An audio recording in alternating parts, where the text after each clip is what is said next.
Hello guys, welcome back to my YouTube channel. இந்த வீடியோவில் என்ன பார்க்க போகிறோன்னா, உங்கள் இன்ஸ்டாகிராம் பாஸ்வேர்டு வந்து வேறு யாருக்கும் தெரிஞ்சாலும் கவலைப்படாதீங்க. உங்கள் பெர்மிஷன் இல்லாமல் ஓப்பன் பண்ணாத மாரி எப்படி இன்ஸ்டாகிராம் செட்டிங்கை வந்து சேஞ்ச் பண்ணலாம் அப்படின்னு சொல்லி பார்க்கலாம். வாங்க வீடியோக்குள்ளே போகலாம். இதுக்கு உங்கள் மொபைலில் இன்ஸ்டாகிராம் ஆப்பை ஓப்பன் பண்ணிக்கோங்க. மேலே ரைட் சைடில் 3 parallel லைன் இருக்கும், அதை கிளிக் பண்ணிக்கோங்க. கிளிக் பண்ணிங்கன்னா கீழே அக்கௌண்ட் சென்டர் அப்படின்னு சொல்லி ஒரு ஆப்ஷன் இருக்குது, அந்த அதை கிளிக் பண்ணிக்கோங்க. கிளிக் பண்ணிங்கன்னா இப்படி ஒரு பேஜ் ஓப்பன் ஆகும். இதில் பாஸ்வேர்டு அண்ட் செக்யூரிட்டி அப்படின்னு சொல்லி ஒரு ஆப்ஷன் இருக்குது, அந்த இதை கிளிக் பண்ணிக்கோங்க. கிளிக் பண்ணிங்கன்னா இப்படி ஒரு பேஜ் ஓப்பன் ஆகும். இதில் செகண்ட் ஆப்ஷனாக இருக்க 2 factor authentication சொல்லி ஒரு ஆப்ஷன் இருக்குது, அதை கிளிக் பண்ணிக்கோங்க.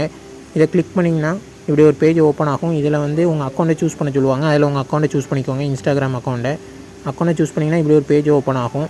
இதில் வந்து செகண்ட் ஆப்ஷனாக SMS ஆர் வாட்ஸ்அப் அப்படின்னு சொல்லி ஒரு ஆப்ஷன் இருக்குது, அதை எனேபிள் பண்ணிக்கோங்க. இது எதுக்கு எனேபிள் பண்ணுறோன்னா, வேறு யாராட்டும் உங்கள் யூசர் நேம் பாஸ்வேர்ட் போட்டு உங்கள் அக்கௌண்ட்டை வந்து ஓப்பன் பண்ண முடியல, உங்களுக்கு ஒரு OTP வரும். அந்த OTPயை நீங்கள் என்ட்ரு பண்ணால் தான் அந்த இன்ஸ்டாகிராம் அக்கௌண்ட்டை ஓப்பன் பண்ண முடியும். அதனால் SMS ஆர் வாட்ஸ்அப் வந்து எனேபிள் பண்ணிட்டு கீழே இருக்கிற நெக்ஸ்ட் ஆப்ஷனை கொடுத்துக்குவாங்க.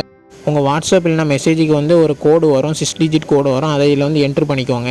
என்ட்ரு பண்ணிட்டு கீழே வந்து நெக்ஸ்ட்டுன்னு சொல்லி ஒரு ஆப்ஷன் இருக்குது, அந்த நெக்ஸ்ட்னு ஆப்ஷனை வந்து கிளிக் பண்ணிக்கோங்க. உங்கள் இன்ஸ்டாகிராம் அக்கௌண்ட்டை வந்து வேறு யாராட்டும் உங்கள் யூசர் நேம் பாஸ்வேர்ட் போட்டு என்ட்ரு பண்ண அமைச்சில் உங்களுக்கு ஒரு 6 digit கோடு வரும், SMSல வரும், இன்னும் வாட்ஸ்அப்பில் வரும். அந்த கோடை நீங்கள் என்ட்ரு பண்ணால் தான் வந்து உங்களுக்கு அந்த அக்கௌண்ட்டே வந்து ஓப்பன் ஆகும். இந்த இன்ஃபர்மேஷன் யூஸ்ஃபுல்லாக இருந்துச்சுன்னா லைக் பண்ணுங்கள், ஷேர் பண்ணுங்கள். GS Info தமிழ் சேனலை சப்ஸ்கிரைப் பண்ணுங்கள். தேங்க்ஸ் ஃபார் வாட்சிங்.